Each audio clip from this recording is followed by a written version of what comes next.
নূহ আলাইহিস সালামের সন্তান ছিলেন একজন, তার নাম ছিল সাম।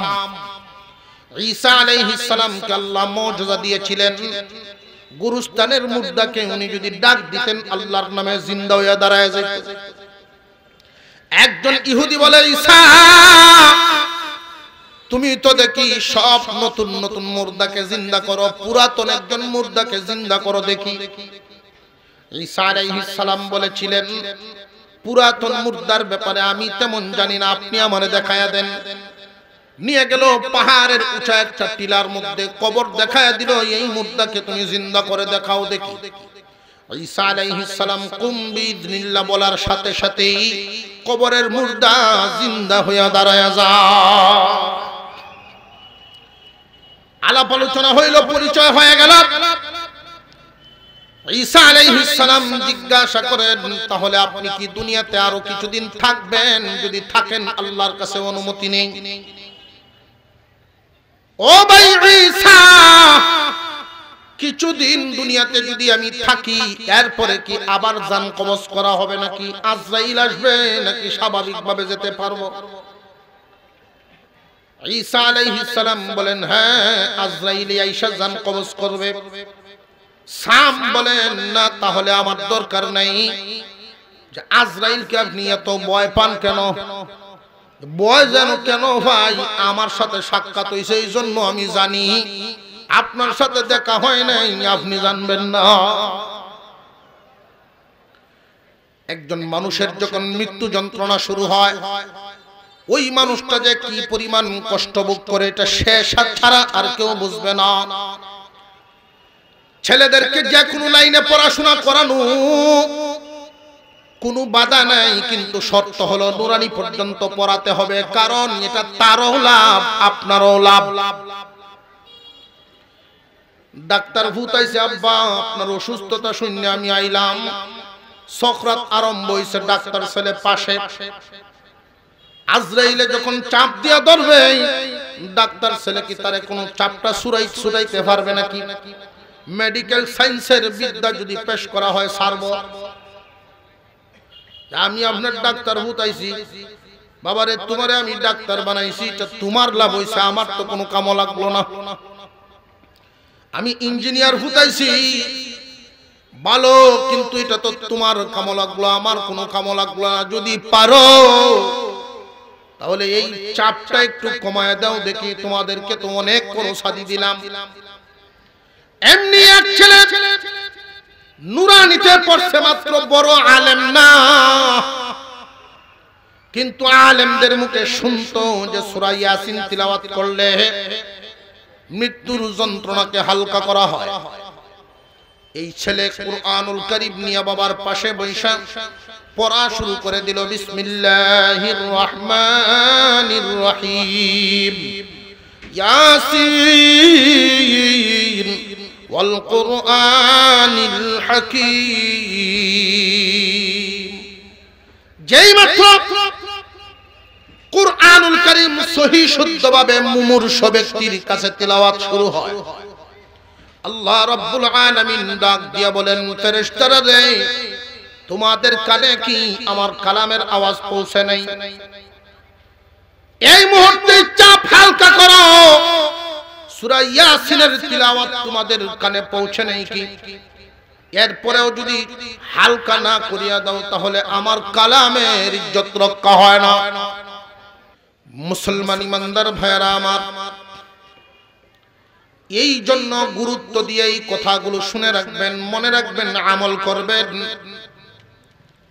আল্লাহর পয়গম্বর বলেন, সমস্ত মুসলমান নরনারীর উপরে ইলম হাসিল করা ফরজ। আমরা এখানে যারা আছি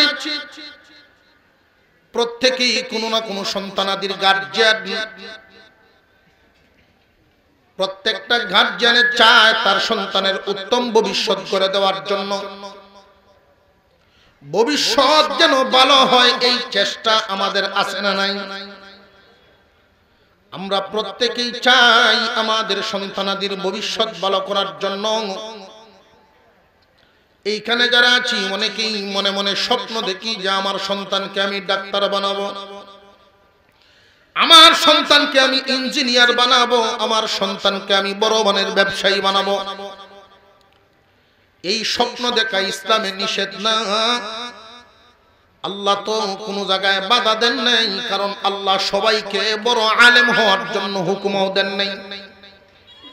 মহান আল্লাহ পাক রব্বুল আলামিন হুকুম করেছেন তোমাদের মধ্য থেকে ছোট্ট একটা দল ইলমে দ্বীন হাসিল করার জন্য বাহির হও। কিন্তু বিশ্বনবী যে বললেন সবার উপরে ইলম হাসিল করা ফরজ, এটা হলো প্রাথমিক পর্যায়টা ফরজ। কারণ একজন মুসলমান ওযু শিক্ষা করা বাবার জন্য যেমন জরুরি, সন্তানের জন্য তেমনই জরুরি। সূরা কিরাত সহিহ শুদ্ধ করা, নামাজ সহিহ শুদ্ধ করা মার জন্য যেমন জরুরি, মেয়ের জন্য তেমনই জরুরি। আমাদের বর্তমান যে শিক্ষা ব্যবস্থা, ওই শিক্ষা ব্যবস্থা হলো একমুখী শিক্ষা ব্যবস্থা। সমাজে লক্ষ্য করলে দেখা যায় অনেক মুসলমান না বুঝার কারণে যেই সিদ্ধান্তটা গ্রহণ করে, উনি পরকালে নাজাত পাওয়ার জন্য উসিলা গ্রহণ করে ঠিকই, কিন্তু পরিপূর্ণভাবে সন্তানদের ভবিষ্যৎ গড়তে পারে না। সমাজে যা দেখছি খুব মনোযোগ দিয়ে শুনবেন, কারোর যদি সন্তান থাকে 5 জন, এই 5 জনের মধ্যে উনি মনে করেন পরকালের জন্য একজনকে আমি উসিলা বানাই, মাদ্রাসায় দিয়া দেয়, বাকি 4 জনকে স্কুলে ভর্তি করে।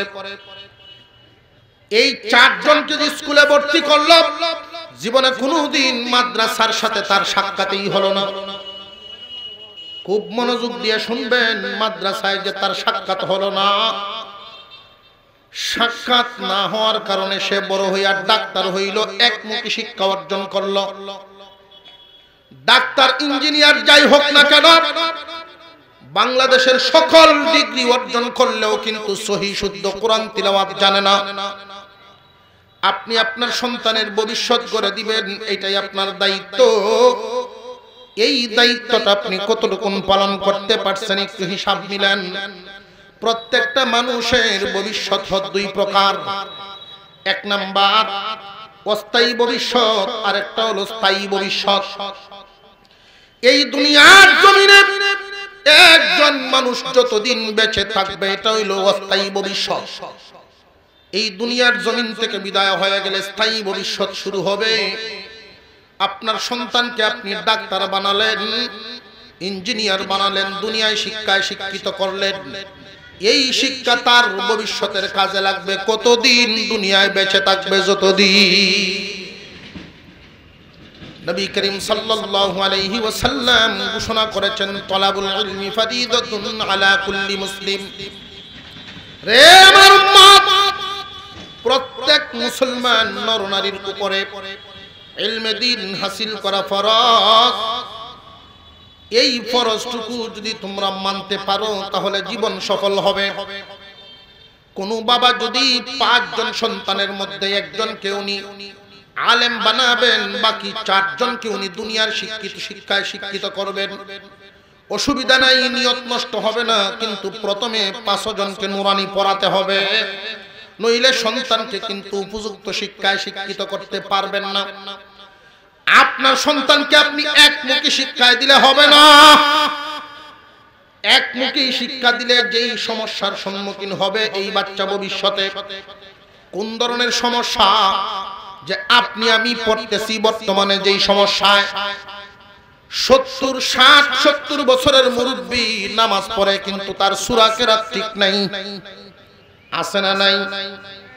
সারা জিন্দেগি ভর মাস্টারি পর্যন্ত করেছেন, স্কুল কলেজে শিক্ষকতা করেছেন, শিক্ষিত মানুষ, কিন্তু মা বাবায় নুরানিতে মাদ্রাসা মক্তবে না পড়ানোর কারণে আজকে তার কোরআন তেলাওয়াত সহি নাই, নামাজটা ঠিক মতে পড়তে পারে না, ওযু কেমনে করা লাগে, ওযু কেন ভাঙে, এই প্রাথমিক জ্ঞান তার নাই। একজন মুসলমান তার সন্তানকে দ্বিমুখী শিক্ষার ব্যবস্থা করতে হবে।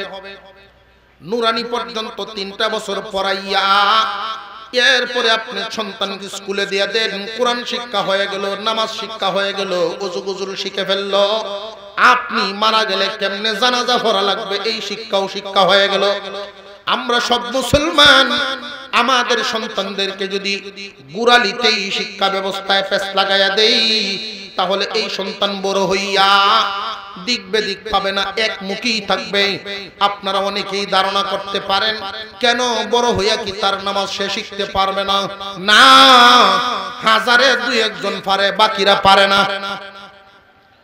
বড় হইয়া মানুষ আর কোরআন তেলাওয়াত সহিহ শুদ্ধ সচরাচর করতে পারে না, সূরা কিরাত পরিপূর্ণ মুখস্থ করতে পারে না, সহিহ শুদ্ধ হয় না। কারণ ছোটবেলায় যেইভাবে হরফগুলো তার জায়গা নিবে উচ্চারণের ক্ষেত্রে, বড় হইলে এইভাবে আর করানো যায় না।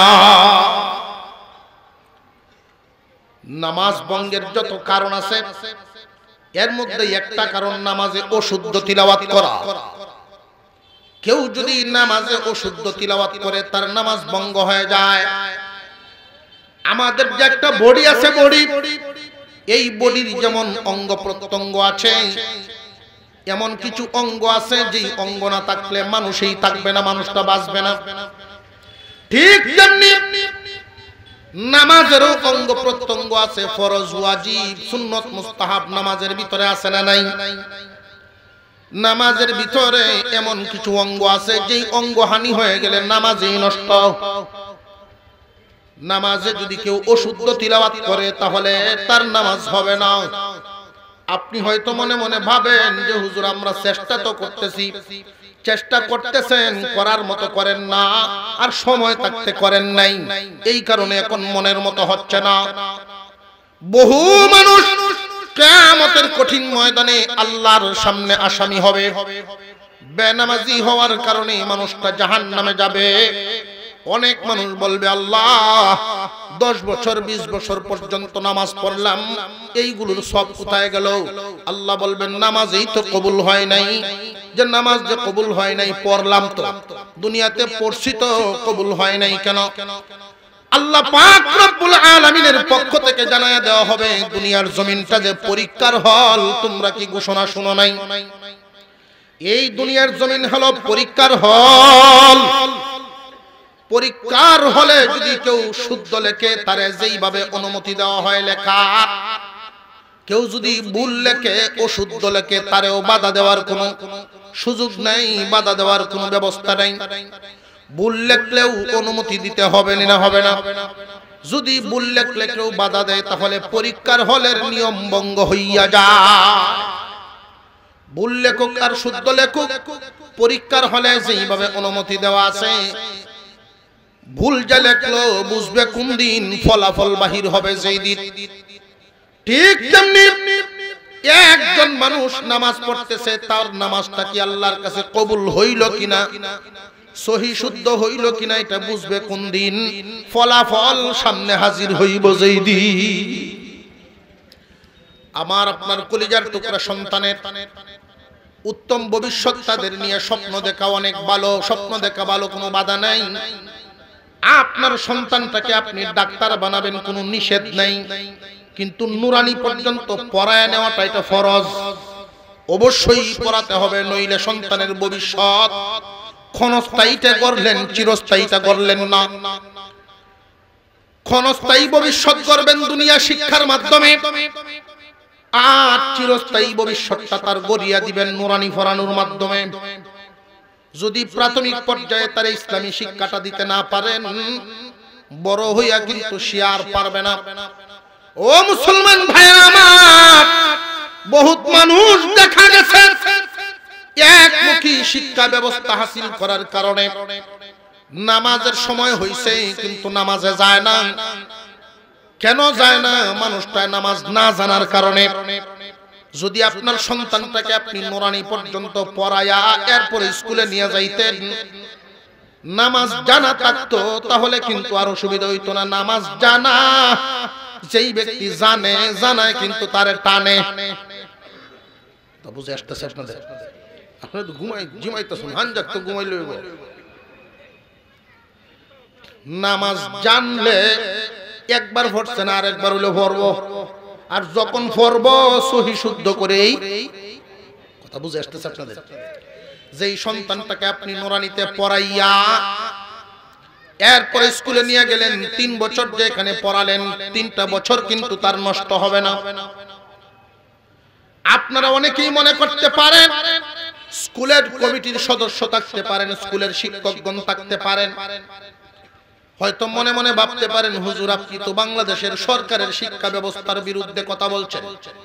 আমি শিক্ষা ব্যবস্থার, সরকারের শিক্ষা ব্যবস্থার বিরুদ্ধে কথা বলছি না, আমি আমার মুসলমানদের শিক্ষা ব্যবস্থার পক্ষে কথা বলছি।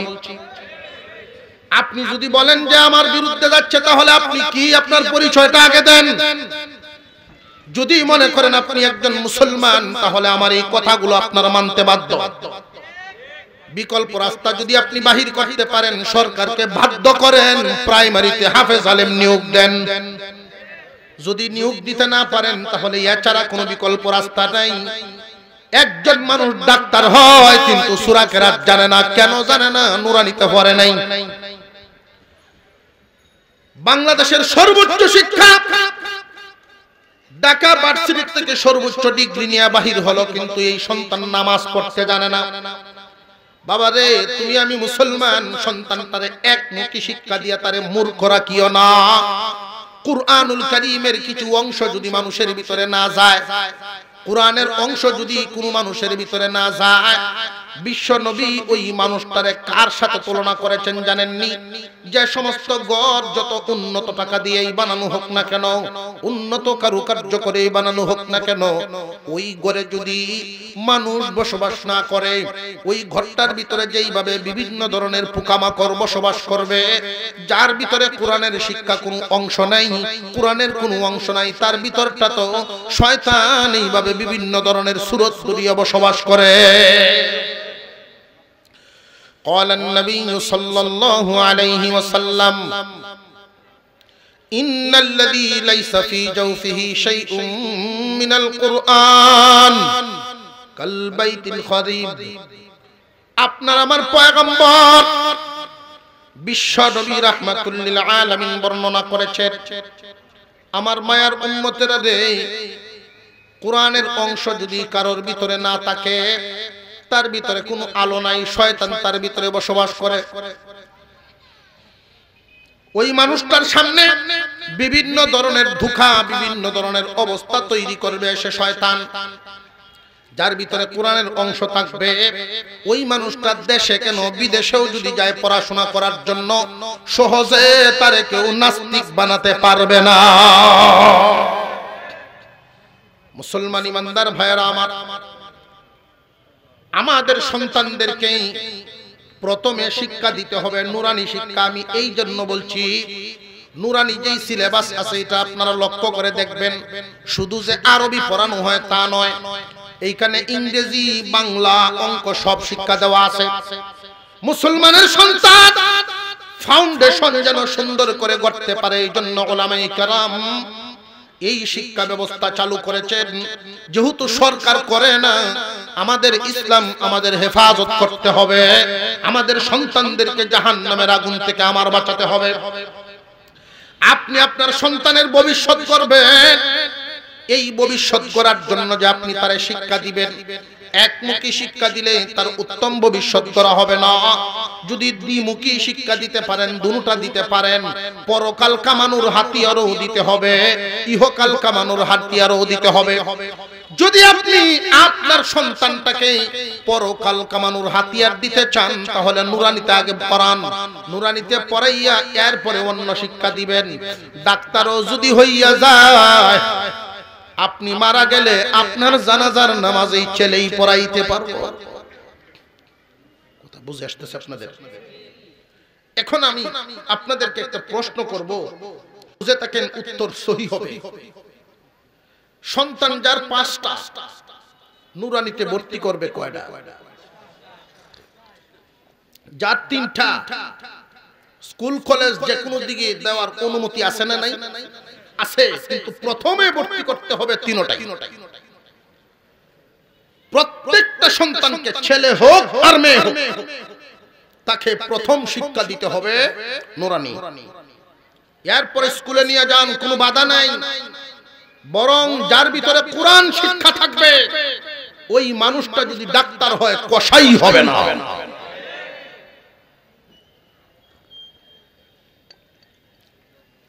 আমাদের যে শিক্ষা ব্যবস্থা, সারা জিন্দেগি ভর চাকরি করলো, যখন রিটায়ার্ডে আসছে তখন দেখবেন কয় আল্লাহ বিল্লাহি করি।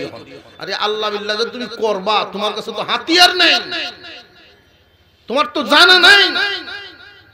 না জানার কারণে শয়তানে এমন দুঃখা দেয় তারে আলেম উলামাদের বিরুদ্ধে পর্যন্ত নিয়ে যায়। কেমন? আমি এক দুইটা উদাহরণ দিলে বুঝবেন। সারা জীবন চাকরি করলো, রিটায়ার্ডে আসলো, অবশেষে নামাজে যায়। সহি শুদ্ধভাবে সূরা কেরাত যদি পড়তে না পারে নামাজ হবে না? নামাজ ভঙ্গ হবে, নামাজ ভঙ্গ হয়ে যাবে। আলেম উলামাদের বিরুদ্ধে কিভাবে যায় দেখবেন। এই সমস্ত মুসল্লিগুলো ইমাম সাহেবকে জিগাইব, আপনি একটু পরে পরে যাইন গে কই গেলি, নামাজ পড়ায় পড়া দৌড় মারুন কোথাও। ইমামের কয়েকটা জিন্দিগিরে শেষ করিয়া এই গজব অবশেষে আমার উপরে নাজিল হইছে। যেই মানুষটায় নামাজ জানে, ছোটবেলায় যদি আপনি শিক্ষা দিতে পারেন, বুড়া বয়সে গিয়া নামাজে ধরবো তা না। জোয়ান বয়সেই যেই ছেলেটায় সহি শুদ্ধ কোরআন তিলাওয়াত করতে জানে, নামাজ পড়তে জানে, ওই ছেলে দেখবেন একবার না পড়লে আরেকবার হলে পড়বো।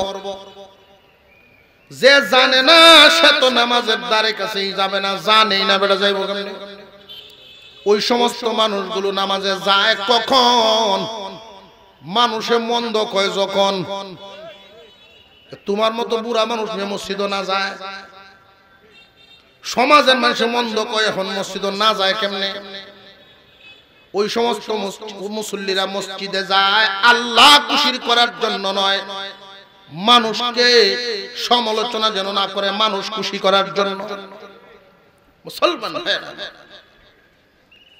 আল্লাহ পাক রব্বুল আলামিন আমাদেরকে যে রাস্তাটা দেখায় দিলেন যে তোমাদের মধ্য থেকে ছোট্ট একটা দল বিজ্ঞ আলেম হও। নবীজি বললেন সমস্ত মুসলমান নরনারীকে ইসলামিক প্রাথমিক শিক্ষা দাও, ফরজ।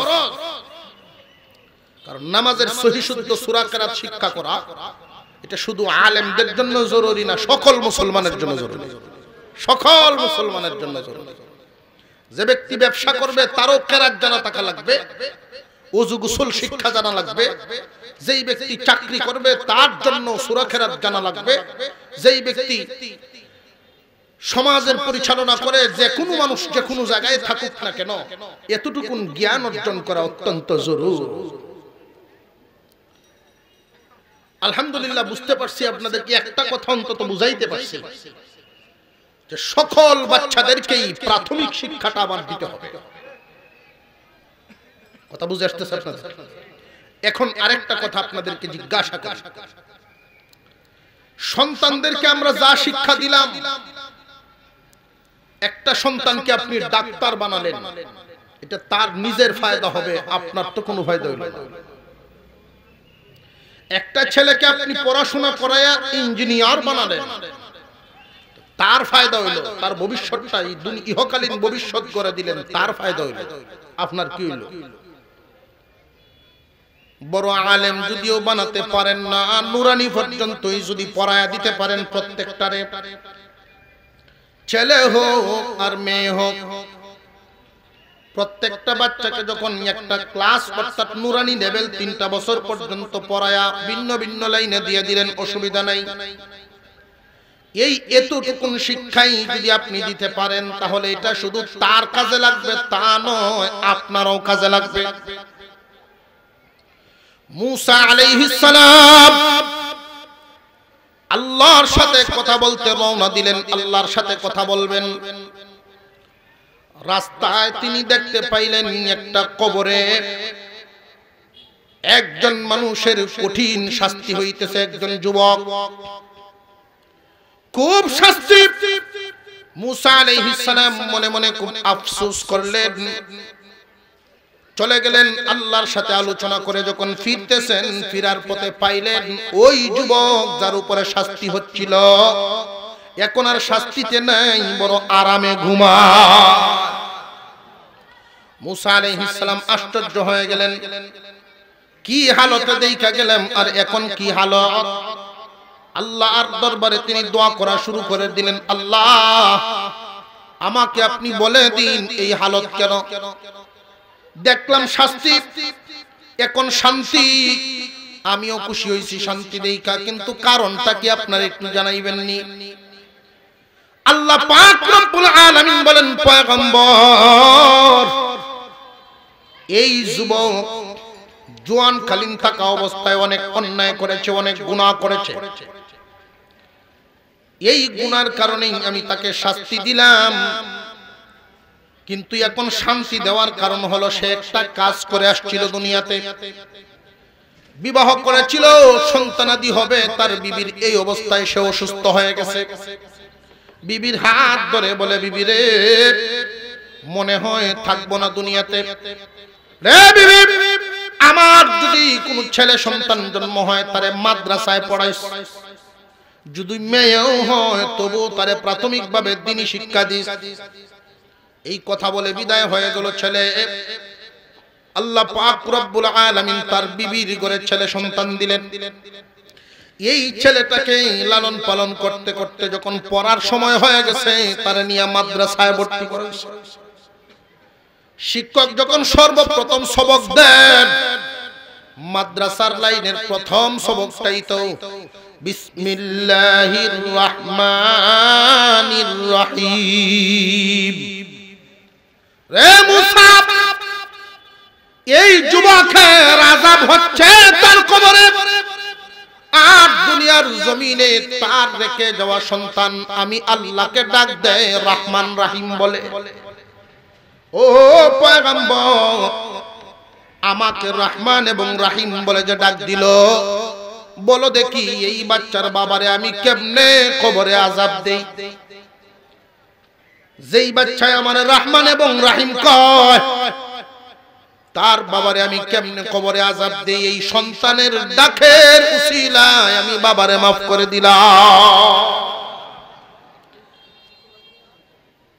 সন্তান যদি ইলমি দ্বীন শিক্ষা করে বাবার লাভ আছে না নাই? এবার আসুন, একজন মানুষ যখন মৃত্যুবরণ করে, সকরাত আরম্ভ হয়, 500 ফেরেশতা একসাথে চাপ দিয়া ধরে, 500 ফেরেশতা একসাথে চাপ দিয়া ধরে। তখন যেই মানুষ তার সকরাত আরম্ভ হয়, ওই মানুষটা ডাকতে থাকে, তোমরা কারা গো? আমার এত জোরে চাপ দিচ্ছ, আমার একটু সারিয়া দাও। আমরা এখানে যারা আছি সবার মরণ সামনে আছে না নাই?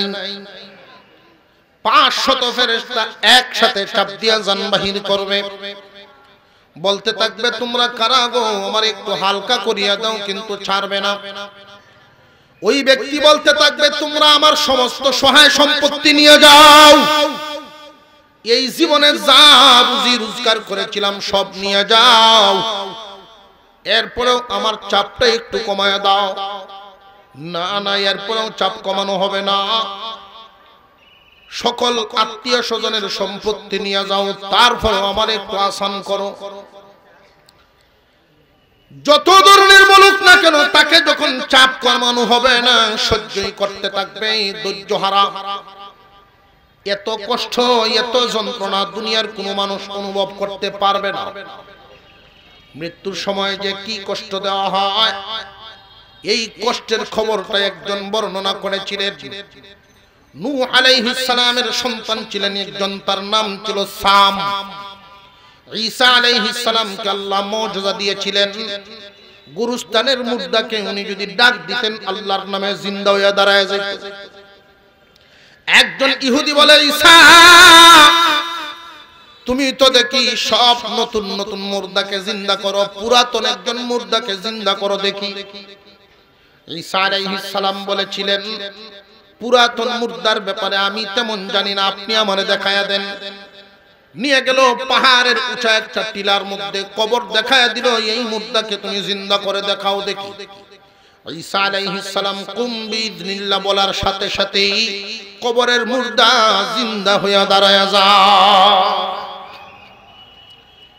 আলাপ আলোচনা হইল, পরিচয় হয়ে গেল। ঈসা আলাইহিস সালাম জিজ্ঞাসা করেন, তাহলে আপনি কি দুনিয়াতে আরো কিছুদিন থাকবেন? যদি থাকেন আল্লাহর কাছে অনুমতি নেই। ও ভাই ঈসা, কিছুদিন দুনিয়াতে যদি আমি থাকি, এরপরে কি আবার জান কবজ করা হবে নাকি? আজরাইল আসবে নাকি স্বাভাবিকভাবে যেতে পারবো? ঈসা আলাইহিস সালাম বলেন, হ্যাঁ, আজরাইল আইসা জান কবজ করবে। সাম বলেন, না, তাহলে আমার দরকার নাই। যে আজরাইলকে আপনি এত ভয় পান কেন? ভয় যেন কেন ভাই? আমার সাথে সাক্ষাৎ হইছে, এই জন্য আমি জানি। আপনার সাথে দেখা হয় নাই, আপনি জানবেন না। একজন মানুষের যখন মৃত্যু যন্ত্রণা শুরু হয়, ওই মানুষটা যে কি পরিমাণ কষ্ট ভোগ করে, এটা সে ছাড়া আর কেউ বুঝবে না। ছেলেদেরকে যে কোনো লাইনে পড়াশোনা করানো কোনো বাধা নাই, কিন্তু শর্ত হলো নুরানি পর্যন্ত পড়াতে হবে, কারণ এটা তারও লাভ, আপনারও লাভ। ডাক্তার ভূতাইছে, আব্বা আপনার অসুস্থতা শুনে আমি আইলাম। সকরাত আরম্ভ হইছে, ডাক্তার ছেলে পাশে। আজরাইলে যখন চাপ দিয়া ধরবে, ডাক্তার ছেলে কি তারে কোনো চাপটা ছুটাইতে পারবে নাকি? মেডিকেল সায়েন্সের বিদ্যা যদি পেশ করা হয়, সারব। আমি আপনার ডাক্তার ভূতাইছি, বাবারে তোমারে আমি ডাক্তার বানাইছি, এটা তোমার লাভ হইছে, আমার তো কোনো কামও লাগলো না। আমি ইঞ্জিনিয়ার ভূতাইছি, ভালো, কিন্তু এটা তো তোমার কামও লাগলো, আমার কোনো কামও লাগলো না। যদি পারো তাহলে এই চাপটা একটু কমায় দাও দেখি, তোমাদেরকে তো অনেক কোনো সাদি দিলাম। এমনি এক ছেলে নুরানিতে পড়ছে, মাত্র বড় আলেম না, কিন্তু আলেমদের মুখে শুনতো যে সূরা ইয়াসিন তিলাওয়াত করলে মৃত্যুর যন্ত্রণাকে হালকা করা হয়। এই ছেলে কুরআনুল কারীম নিয়ে বাবার পাশে বৈশা পড়া শুরু করে দিল। বিসমিল্লাহির রহমানির রহিম, ইয়াসিন ওয়াল কুরআনিল হাকীম। যেই মাত্র কুরআনুল কারীম সহিহ শুদ্ধভাবে মুমূর্ষু ব্যক্তির কাছে তেলাওয়াত শুরু হয়, আল্লাহ রাব্বুল আলামিন ডাক দিয়া বলেন, ফেরেশতারা রে, তোমাদের কানে কি আমার কালামের আওয়াজ পৌঁছে নাই? এই মুহূর্তে চাপ হালকা করো। সূরা ইয়াসিনের তিলাওয়াত তোমাদের কানে পৌঁছে নাই কি? এরপরেও যদি হালকা না করিয়া দাও, তাহলে আমার কালামের ইজ্জত রক্ষা হয় না। তাহলে সন্তানের ইলমে দ্বীন শিক্ষার দ্বারা মা বাবারও লাভ আছে না নাই? একজন মানুষের জান কবজ করার সময় যেই ফেরেশতায় জান কবজ করে, একজন ফেরেশতা নিয়োজিত করা আছে, এই রূহটা বাহির করে তার হাতে নিয়ে মুর্দার কাছেই বসিয়া থাকে। কে কে আসা যাওয়া করে, কে কি করে, সব দেখতে থাকে, সব দেখতে থাকে, কিন্তু কথা বলার সুযোগ নেই, কথা বলার যোগ্যতা তার নেই।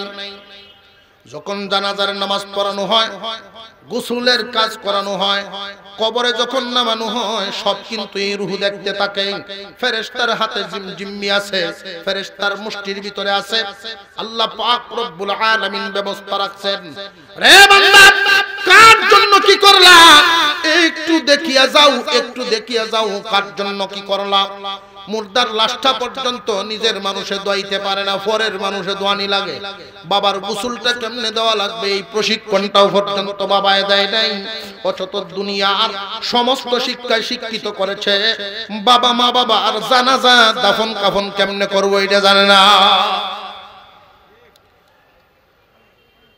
যখন কবরে নেওয়া হয়, কবরের দিকে নিবে, লাশটা এক জায়গায় দেখে, জানাজা পড়ানোর জন্য যখন তৈরি হয়, এই রূহটা খুব আকাঙ্ক্ষা করতে থাকে, হায়রে আমার সন্তান যদি জানাজা পড়ায়া দিতে পারত, সন্তানে যদি জানাজার নামাজ পড়ায়া দিতে পারত।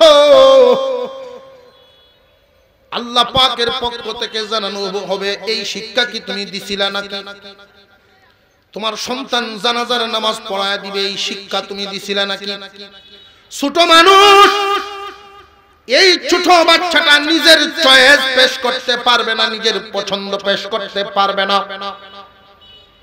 তুমি আমি গার্জিয়ান হিসাবে সন্তানকে যেদিকে নিব, ও সন্তানও সেই দিকেই যাবে। এই জন্য প্রথমেই ছেলে হোক আর মেয়ে হোক তাদেরকে নুরানি শিক্ষা দিয়া এরপরে অন্য লাইনে নিবেন। দিনী লাইনে, দুনিয়ার লাইনে যেদিকে মন চায় সেদিকেই নেন, অসুবিধার কোনো কারণ নাই। কিন্তু নুরানি পর্যন্ত যদি আপনার সন্তানটাকে না পড়ান, সন্তানের অসুবিধার কারণ আছে। এই সন্তানের মারাত্মক ক্ষতি করিয়া দিলেন। দুনিয়া শিখাইলেন কিন্তু আখিরাত আপনি শিখাইলেন না। জানাজার নামাজ যদি কোনো সন্তান পড়ায়া দিতে পারে, ছেলের আমল ভালো থাকে, সন্তানের আমল ভালো থাকে, সেই অনুযায়ী জানাজার নামাজ পড়ায়া দিল। আর যদি আলেম হাফেজ মুফতি হয় তাহলে তো আর কথাই নেই। জানাজার নামাজ যখন দাঁড়ায়, সন্তান মা বাবার লাশ সামনে নিয়ে যখন দাঁড়ায়া যায়, লক্ষ্য করে দেখবেন অন্যান্য মানুষের জানাজা পড়ানো আর নিজের সন্তানের পড়ানোর মধ্যে বেশ কম আছে।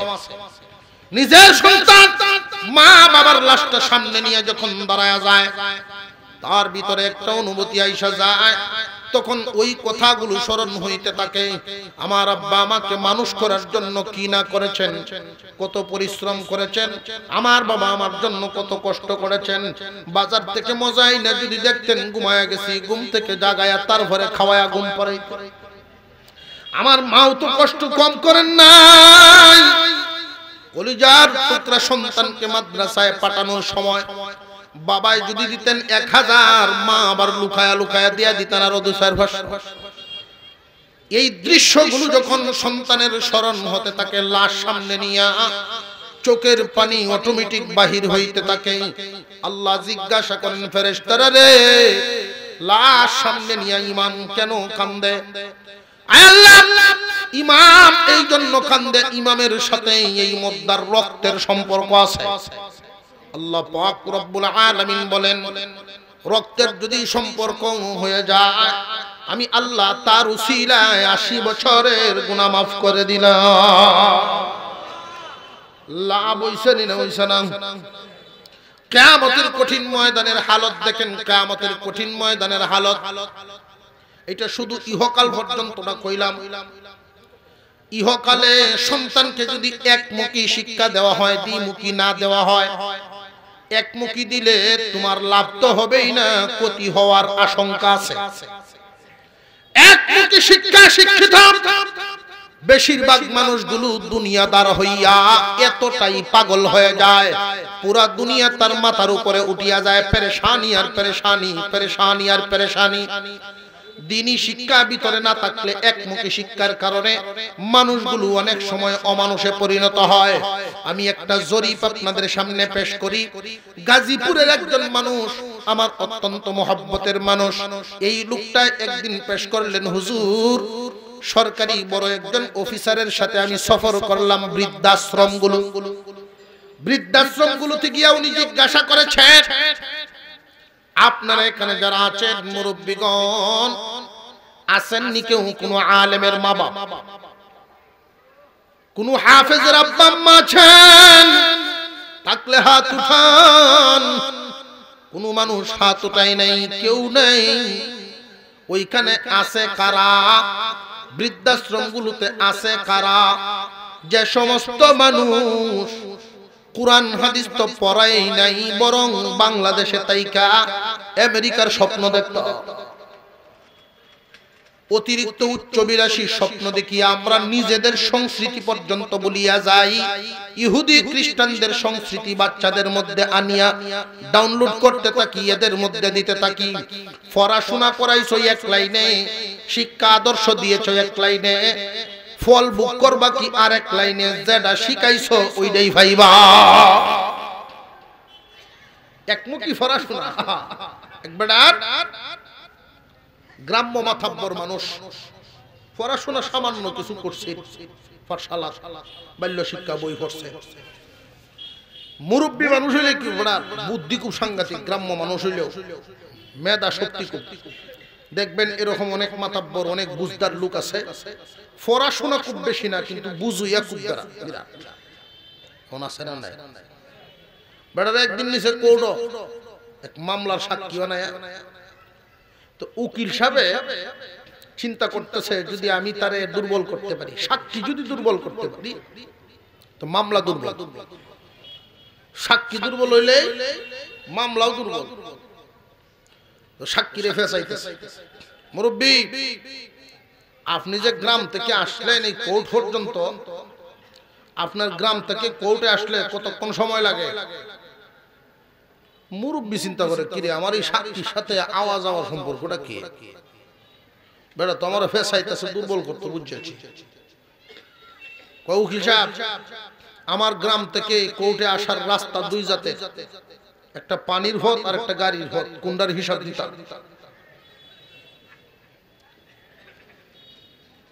উকিলে কয় পানির ভোটেরটাই দিন নৌকাতে আসলে কতক্ষণ লাগবে নৌকাও দুই জাতের একটা ইঞ্জিনিয়ার একটা ইঞ্জিন ছাড়া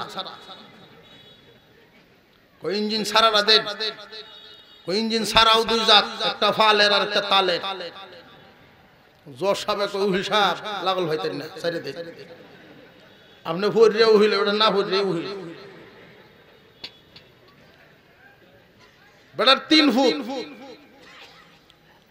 একটারে ডাক্তার বানাইছে আর একটা ইঞ্জিনিয়ার বানাইছে আর একটারে নিয়তই করছে যা এটা হুজুর বানায় হুজুর বানাইছে সহায় সম্পত্তি প্রচুর পরিমাণ আছে তার গ্রামে ছেলেরা তারে কি দিব এই চিন্তা বেড়া করে না হস্টস করে আয়া বেড়া আছে বাড়ি প্রতি কুরবানি ঈদে দান বেচে বেড়া মন মতো গরু কিনে কুরবানি দেয় ছেলেরা ঈদ করে বাকি দুইজন যে জেনারেল শিক্ষায় একমুখী শিক্ষায় শিক্ষিত হইছেন এই নামাজ কালাম তো হরেই না হেরার স্টাইল লয়ে হেরা আছে আর হাজী সাহেব মানুষ কয় রে কি ভরাইলাম কিন্তু জানতে জানতে এই ব্যক্তি জানোয়ার হচ্ছে চলাফেরা দেখলেই সকালে যখন ঘুমোতে উঠে হাফ প্যান্ট ভিন্দে বাইর অবস্থা এই হালত দেখে বেটা কাহারি কিতা ভরাইলাম এদিকে কি মানুষ বানাইলাম বাফের লাগি রাস্তার তো একটু মিষ্টি মাছটা আনে আর কিছু না আর কুরবানি বাপে কেমনে দিব মা বাপ কেমনে চলে এই তার জিজ্ঞাসা নেই আর হুজুর ছেলে যে যখন বাড়িতে আব্বা নেন 10,000 টাকা কুরবানিত লাগাইন যায় মুরব্বি তার বিবিরে কয় দেখ দিনী শিক্ষার কারণে আমার এই ছেলে বুঝদার কতটুকুন আমার যে সম্পদের অভাব নাই এটা কিন্তু তারা ভালো করেই জানে এই কারণে বাকি 2 ফুটে টাকা দেয় না আর এই ছেলে কেন দেয় জানো নি এই ছেলে দেয় কারণ কুরবানি তো একটা ইবাদত এই ইবাদত এই কারণেই এই ছেলে শামিল হয় ইবাদতে শামিল থাকতে চায় আর ওই যে দুইটা এটা ইবাদত বুঝে না এটা গুস্তু খাওয়ান বুঝে গুস্তু খাওয়া বুঝা আর ইবাদত বুঝাত বেশ কম আছে না সুরে সুরি হরে গরু আন্য কুরবানি দিচ্ছে বেওয়াজি গায় কি ব্যাপার আপনি গরু কত দিয়ে কিনছিলেন কয় হ্যাঁ কিনছিলাম আপনি জানেন না আমি কিতা কিতা জানি এলে কুরবানি দাও কয় হ্যাঁ কুরবানি দাও কত কি লাভটা হইলো কয় লাভ হইছে না তো আমবো জানি হিসাব একটা মিলাইছি যে কোন হিসাব কয় সুরি হইছে গুনাহ হইছে কুরবানি দিছে সব হইছে সমান সমান মাছ কেন আমি গুস্তু খাইলাম এটি ইজ্জতের হিসাব দিলা একমুখী শিক্ষা ব্যবস্থায় দ্বীনি ইলমের নূর ভিতরে না থাকলে নবীজির কথা ইলমে দ্বীনের শিক্ষা কোরআনের নূর যদি ভিতরে না থাকে শয়তান তারে এমন দুকাত ফেলাইব দুনিয়া তার উপরে তুলে দিব দুনিয়া উপরে তিনটা গেছে শহর ওইটিট করিয়া হাজী সাহেব নিয়ত করছে দেখি আই গিয়া হালত কেলা কোন হালতে আছে একটু দেখি আই বড় বেড়াইব ছাতি লাডি লইয়া গেল শহর হইলাই গেছে ইঞ্জিনিয়ারের বাড়ি ইঞ্জিনিয়ার সাহেবের কাছে গিয়া দেখে হাই রে ফেরেশানি আহা রে ফেরেশানি দুনিয়া উপরে উঠে রইছে তার ইনকাম 3 লাখ তার দরহার হলো 5 লাখ ফেরেশানি আছে না নাই পেরেশান ফ্ল্যাট কিনছে বাসা করছে ফেরেশানি তো থাকবো গেছে ডাক্তারের যা তোর দুনিয়া লয়ে তুই থাক বাবা আমি আমার ডাক্তার হুতরের জন্য যাই হ্যাঁ মনে হয় ডাক্তার মানুষ, রোগী চিকিৎসা সেবা করে, এর মনে দয়া মায়া খুব বেশি আছে। অত দুনিয়ার ফাকল না মনে হয়, আমি হেনো যাই। হাজি সাহেব হেনো গেছে, গিয়া দেখে খোঁজ খবর লইয়া এটা আরো বড় দুনিয়াদার। কিস্তির উপরে প্লট কিনিয়া এটারে যে সাজাইতেছে, একটা প্লট কিনছে, এটার মধ্যে বাসা করতেছে, বিল্ডিং। ডাক্তারে সরকারি ডিউটি তো করে, এরপরে আরো ৬টা জায়গা চেম্বার করে। হাজি সাহেব চেষ্টা করতেছে আমার হুটটার একটু দেখিয়া যায়, দেখবো দৌড়ের উপরে আছে। এক চেম্বার তো আরেক চেম্বারও যায়, রিক্সাতে গেছে, কয় না সাত তো বাইরে গেছে এই চেম্বার যন্ত্রণা। আরেক চেম্বারও গিয়া দেখে এটা খালি লামছে এক রুগী, ডাক্তারের গাইল ভরতেছে। হাজি সাহেব লাম্মে কয় হরিশটা ভরে দি, বাপটা বুঝে লইয়া লে আবার তো করাইছি কোন লাইনে, যদি হরিশ হয়ে দেও বিহুদ বুঝে লই। আমি আপনি চিল্লাইতেছেন কেন? কোসাজি এমনি না তো, মনের দুঃখে। কি দুঃখ? কয় আমি 3 খানা ক্ষেত বন্ধক দিয়ে আইছি ইনশাআল্লাহ, আর দেখ কনফেকশন লেখছে ডাকিতা। কি লেখছে? কয় লেখছে 100 ব্যাগ সিমেন্ট একটা হইলে দিন 3 বার। কোন বড় মাথা আতাইতে বাবু, ডাক্তার সাহেব বিল্ডিং করতেছে, তাই ওষুধ লেহার সময় মিস্ত্রি ফোন দিয়েছে যে সিমেন্ট লাগবে, এটা এনে লিখেছে। মাথা ঠিক নাই, কথা বুঝে আসতেছে। একমুখিতে নিবেন, পেরেশানিতে তারেও ফেলবেন, আপনিও পড়বেন। দ্বিমুখী শিক্ষা দিবেন, প্রথমে নুরানি পর্যন্ত পড়ায়া এরপরে অন্য লাইনে। মনে থাকবো নি আমরা? যদি আপনার সন্তানটাকে আপনি কোরআন শিক্ষা দিতে পারেন, কিয়ামতের কঠিন ময়দান যখন শুরু হয়ে যাবে, আল্লাহ পাক রব্বুল আলামিন এক পর্যায়ে ডাক দিবেন, রে লৌহে মাহফুজ, আমার কালাম না তোমার কাছে ছিল, আমার কালাম কই? লৌহে মাহফুজ জবাব দিবে, আল্লাহ আপনার কালাম তো নিয়ে গেছে আমার কাছ থেকে জিবরাইল আমিন। রে জিবরাইল, আমার কালাম তুমি লৌহে মাহফুজ থেকে আনছো, হেফাজত করছো নি, কই কালাম? আল্লাহ পাক রব্বুল আলামিন জিজ্ঞাসা করবেন, জিবরাইল আমার কালাম কই? জিবরাইল আলাইহিস সালাম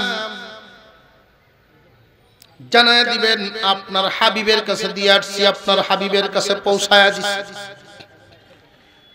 আপনার আমার পয়গম্বরকে আল্লাহ জিজ্ঞাসা করবেন, দোস্ত আমার কালাম আপনার কাছে হেফাজতে আসেনি, আপনি হেফাজত করছেননি।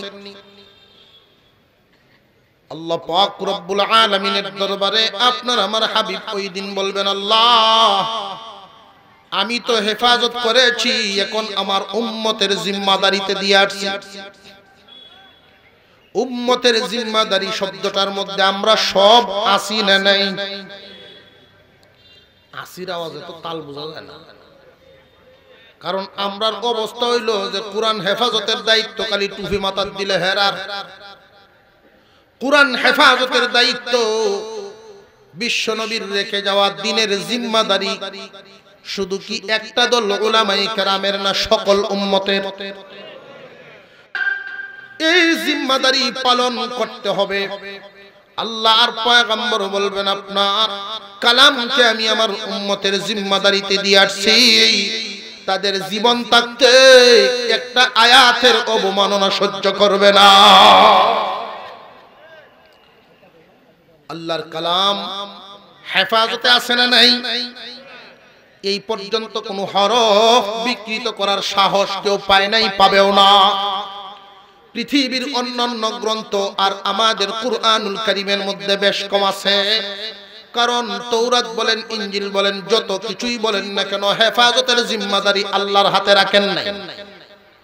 কুরআনুল কারীমের ব্যাপারে আল্লাহর ঘোষণা নাজিল করলাম আমি, হেফাজতের রক্ষণাবেক্ষণের নজরদারিও করব আমি। এই জন্য কোরআন কেউ বিকৃত করতে পারবে না। মহান মাওলায়ে কারীম দেখেন কে কি পরিমাণ জিম্মাদারি পালন করে। হাবিব আমার কালাম কি আপনার উম্মত হেফাজত করতে পারছে? আল্লাহ পাক রব্বুল আলামিন বলবেন আমার কালাম কি আপনার উম্মতেরা জিম্মাদারি পালন করতে পারছেন? এই জিম্মাদারি আল্লাহর হাবিব বলবেন আল্লাহ আমার উম্মতকে জিজ্ঞাসা করিয়েন না, বরং আপনার কালামকে জিজ্ঞাসা করেন। এক হাদিসের মধ্যে নবীজি বলেন এই দুনিয়ার জমিনে যেইভাবে উকিল আর জজের মধ্যে জেরা হয়, কিয়ামতের কঠিন ময়দানে আল্লাহর কালাম আর আল্লাহর মধ্যে জেরা হবে। আল্লাহর কালাম আমার উম্মতের জন্য আল্লাহর দরবারে সুপারিশের জন্য জেরা করতেই থাকবে, করতেই থাকবে। মহান মৌলা কারীম কালামকে ডাক দিয়ে কুরআনুল কারীমকে জিজ্ঞাসা করবে আমার হাবিবের উম্মত তোমাদের জিম্মাদারি, তোমার জিম্মাদারি কি পরিমাণ পালন করেছে? তোমার হেফাজত তারা কেমনে করছে? আল্লাহর কালাম তখন বলতে থাকবে আল্লাহ আমার জিম্মাদারি, আমার হেফাজতের দায়িত্ব পালন করার জন্য একদল মানুষ নিজের কলিজার টুকরা সন্তানটাকে 7 বছর বয়সের বাচ্চা, যেই বাচ্চাটা আম্মার সাথে ঘুমানোর কথা, ওই বাচ্চাটাকে কোরআন হেফাজত করানোর জন্য মাদ্রাসার ফ্লোরে শোয়ায় রাখে। এমন একটা বাচ্চা মা বাবার সাথে থাকার কথা, এই বাচ্চাটাকে কোরআন শিক্ষা দেওয়ার জন্যই নুরানিতে নিয়ে মাদ্রাসায় দিয়ে দেয়, বিছানায় বিছানায় পেশাব করে দেয়, এমন বাচ্চাও পর্যন্ত ভর্তি করা হয়। উদ্দেশ্য একটাই, দুনিয়া না, দুনিয়া না, কালামের হেফাজত। আল্লাহ যারা আমাকে মুখস্থ করে সিনার ভিতরে হেফাজত করছে, অনেক কুরবানি দিয়ে হেফাজত করছে, এদেরকে maaf করো।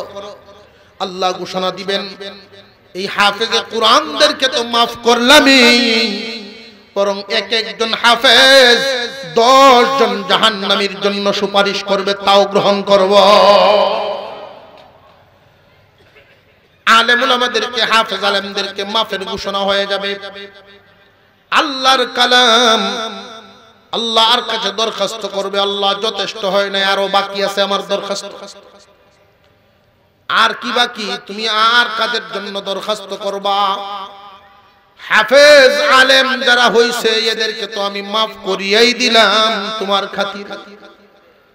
আল্লাহ আরেক দল আছে এদেরকেও maaf করতে হবে।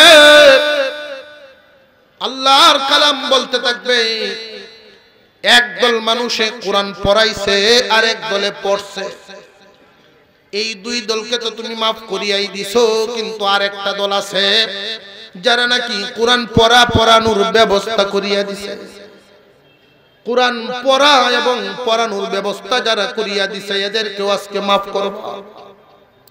এই মানুষগুলোর মধ্যে এমন মানুষ আছেন বাবার রেখে যাওয়া সম্পদ ইচ্ছা করলে জমি চাষাবাদ করতে পারতো, ইচ্ছা করলে বাগান বানাতে পারতো, কিন্তু এই দুনিয়ার মায়া ছেড়ে দিয়া আমি কালামের হেফাজতের ঘর মাদ্রাসা বানানোর জন্য জায়গাটা পর্যন্ত তোমার রাস্তায় দান করে দিছে। এমন মানুষ আছে না নাই?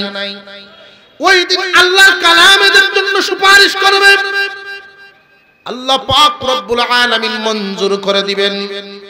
আল্লাহ আরো একদল মানুষ যারা নাকি নিজের পরিশ্রমে উপার্জিত টাকা দিয়া মাদ্রাসার ঘর বানানোর জন্য সাহায্যের হাত বাড়াইয়া দিছিল, আরো একদল মানুষ পড়ানোর ব্যবস্থা করিয়া বাচ্চাদেরকে খানা পিনার ব্যবস্থা করত। রক্তের কোনো সম্পর্ক নাই, আত্মীয়তারও কোনো সম্পর্ক নাই, এরপরেও তালিবে ইলমদেরকে কোরআন হেফাজত করার জন্য খানা খাওয়াইতো। আল্লাহ এদেরকেও তুমি maaf করবা, অর্থ দিয়া সাহায্য করতো, এদেরকে maaf করবা। এমন কি রাস্তা দিয়া যাওয়ার সময় মায়ার নজরে, মোহাব্বতের নজরে মাদ্রাসাকে দেখতো। জীবনে কোনোদিন মাদ্রাসার বিরোধিতা তো প্রশ্নই ওঠে না, সব সময় আলেমদের সাথে কথা দিয়া হোক, শ্রম দিয়া হোক, অর্থ দিয়া হোক, যে কোনো ভাবে সাহায্য সহযোগিতা করিয়াছে। আল্লাহ তুমি এদের সবাইকে আজকে maaf করবা। আল্লাহ পাক রব্বুল আলামিন বলবেন ও আমার কালাম, এখন তো তুমি দল বড় করে ফেলছো, হাফেজ আলেমদেরকে maaf করলাম, এখন তো তুমি সুপারিশ করেছো, দল বড় করে ফেলছো। এদের তো অনেক গুনাহ আছে, বড় বড় গুনাহ, এই গুনাহ ওই গুনাহ এই গুনাহ, আমি আল্লাহ এদেরকে কেমনে মাফ করি? আল্লাহর কালাম ওই দিন বলতে থাকবে, আল্লাহ যদি গো এদেরকে মাফ না করেন, আমি যে আপনার কালাম এটা অস্বীকার করেন। আল্লাহ পাক রব্বুল আলামিন বলবেন, অস্বীকার করার রাস্তা নাই, মঞ্জুর করে নিলাম।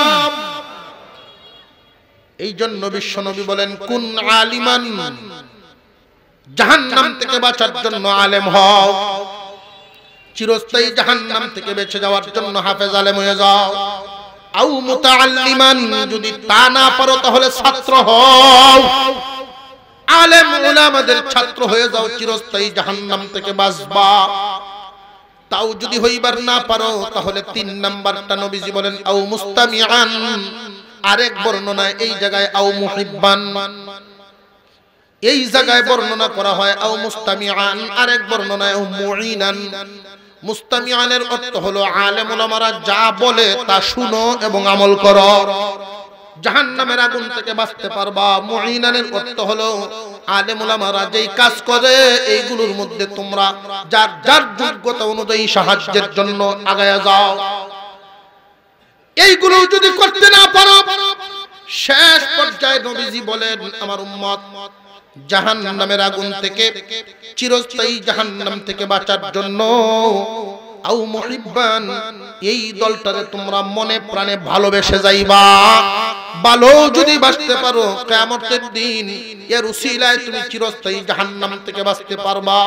কারণ কি, যারা আলেমদেরকে ভালোবাসবে মহান আল্লাহ এদেরকে ঈমানের মত দিবে।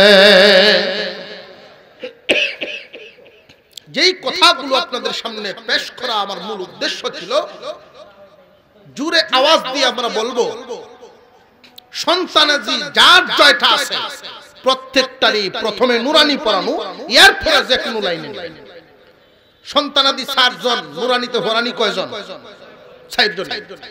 এরপরে আপনি ডাক্তার, ইঞ্জিনিয়ার যাই ইচ্ছা বানান, কিন্তু প্রথম শিক্ষাটা ছেলে হোক মেয়ে হোক তাকে মাদ্রাসায় পড়াতে হবে। ভিন্ন জায়গায় তার শিক্ষা সে শিখতে পারবে না।